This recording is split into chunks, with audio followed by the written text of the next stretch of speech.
अस्सलाम वालेकुम नाज़रीन ग्रामी, आखिर न्यूज़ डिजिटल में खुशामदीद। मैं हूँ इरफान इम्तियाज़। नाज़रीन, सबसे पहले तो माज़रत, बहुत टाइम के बाद मेरा आज का ये व्लॉग रिकॉर्ड हो रहा है।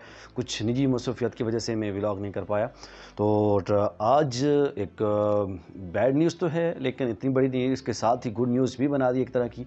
और वो है मैच के वाले से। जी, पाकिस्तान ने मैच हारा है, लेकिन पाकिस्तान ने मैच हारा, लेकिन इसके बावजूद भी पाकिस्तानी प्लेयर्स ने इंडिया के अंदर आग लगा दी है। ऐसी क्या वजह है, वो आपके सामने रखने जा रहा हूँ। जी बिल्कुल, जैसा कि आपने सोशल मीडिया के ऊपर देखा होगा कि भरपूर ट्रेंड कर रही है हारिस रऊफ की वो पिक्चर्स के जिसमें उन्होंने वो इंडियंस फैंस की जानब मूव करके उन्होंने इशारा किया, जिसमें ऐसे 6 और फिर 0 का। तो यकीन जानिए, इस इशारे ने इंडिया के अंदर आग लगा दी है। और फैंस को जिस हद तक मतलब उनके असर हुआ ये कि जब ये मैच हो रहा था उस दौरान हारिस रऊफ जो है वो फील्डिंग कर रहे थे और बिल्कुल जो है वो जो बाउंड्री है, बाउंड्री के पास खड़े थे। तो इस दौरान कुछ जो इंडियन फैंस उनको तंग कर रहे थे, टीज़ कर रहे थे। तो इस दौरान हारिस रऊफ ने फिर ये इशारा किया, और जैसा आप वीडियो में देख सकते हैं, ना सिर्फ उन्होंने 6-0 का इशारा किया, बल्कि इसके साथ साथ उन्होंने बाकायदा तौर पर ऐसे जहाज़ ऐसे उड़ाते हुए और फिर यकदम उन्होंने ऐसे कैप्चर करके गिराना जहाज़ को, ये भी इशारा किया। और ये फिर ना सिर्फ उन फैंस को बुरा लगा, यकीन जानिए इंडिया के अंदर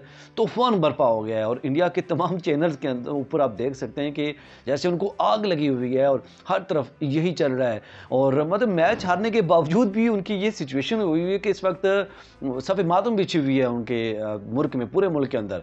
मतलब एक तरह से मैच हारने के बावजूद भी हारिस रऊफ ने ये काम ऐसा क्या किया कि उसके बाद इंडिया में आग लगी और उनके अंदर गुस्से की लहर, और मतलब मैच जीत के भी वो खुश नहीं है। अच्छा, इसके साथ साथ जो है ना, आपने देखा कि एक दो और प्लेयर्स की जानब से भी, मतलब जब उन्होंने अच्छा स्कोर किया तो फिर वो बैट के साथ ऐसे वो सिग्नल वो किया, तो उसके बाद भी उनके अंदर जो है ना वो इंडिया पे तूफ़ान बर्पा हो गया।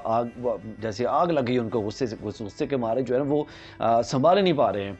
आप ज़रा ये वीडियो मुलाहिज़ा कीजिए जो इंडिया के चैनल के ऊपर चल रही है, और उसके बाद मज़ीद आगे बढ़ते हैं। लेकिन इस वक्त देखिए, एक बहुत अहम मैच भी चल रहा है भारत और पाकिस्तान के बीच, और क्रिकेट के मैदान से इस वक्त एक खबर आ रही है।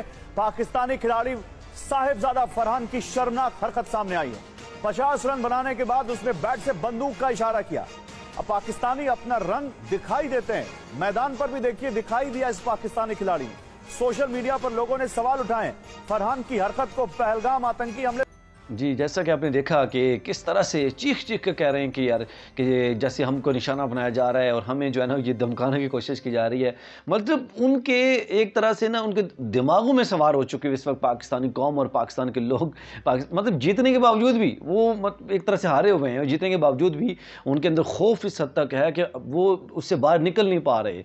हर बात को जो है ना वो उसके साथ मुमासलत करते हैं, और उसके बाद वो डरते हैं और ऐसे दिखाई देते हैं जैसे कि पता नहीं उनको खुदा न खास्ता मतलब वो मरने वाले हैं, मौत आने वाली है। अच्छा, इसके साथ साथ बात करूं जी कि गुज़िश्ता दिनों सिद्रा अमीन जो कि पाकिस्तान के क्रिकेट प्लेयर हैं, उनकी जानब से भी जनूबी अफ्रीका के खिलाफ जो है वो मैचेस की सीरीज़ जो है वो जारी है। तो 3 मैचेस की सीरीज़ है बेसिकली। तो उसमें 2 मैचेस में मुसलसल 2 सेंचुरियाँ बनाई हैं सिद्रा अमीन ने। इसमें एक मैच में 121 रन बनाए और दूसरे में 122 रन बनाए। तो जब दूसरे मैच में उन्होंने सेंचुरी बनाई तो उसके बाद उन्होंने ऐसी 6 का मतलब सिम्टम जो है ना वो शो किया, ऐसे इशारा किया। तो फिर उस बात पे भी इंडियन को आग लग गई है, उनके अंदर जो है तो तूफान बरपा है, उनके अंदर गम और गुस्से की लहर है। मतलब हर बात को वो अपने साथ मुमासिल कर रहे हैं, हर बात को उनको इसी बात पे मतलब ये डर होता है कि यार ये हमें टीज़ किया जा रहा है। मतलब हर बात पे तंग हो रहे हैं, और यकीन जानिए इस बात को लेके फिर ये मज़ीद इंजॉय कर रहे हैं और उनको मज़ीद तंग किया जा रहा है। और चूँकि मार के हक़ में पाकिस्तान की फतह हुई थी, तो उस वजह से अब जैसे ही इस तरह की कोई भी सिग्नल उनको मिलता है तो वो इतने तंग होते हैं, और मतलब और फिर मजीद हमारे जो नौजवान है, हमारी कौम, आपको पता ही है, वो मजीद उनको टीज़ कर रही है। और सोशल मीडिया के ऊपर इन मीम्स की, इन इस तरह की पोस्टों की भरमार हो चुकी हुई है। जहाँ देखें यही नज़र आ रही है, जहाँ देखें ये नज़र आ रही हैं, और इसकी वजह से इंडिया के अंदर इस वक्त जो है वो तूफ़ान बर्पा हो चुका है। नाज़रीन, आपकी इस वाले से क्या राय है, कमेंट सेक्शन में राय का इजहार करना न भूलिएगा। एक नए व्लॉग से फिर हाज़िर होऊंगा, तब तक इजाज़त दीजिए। अल्लाह ने।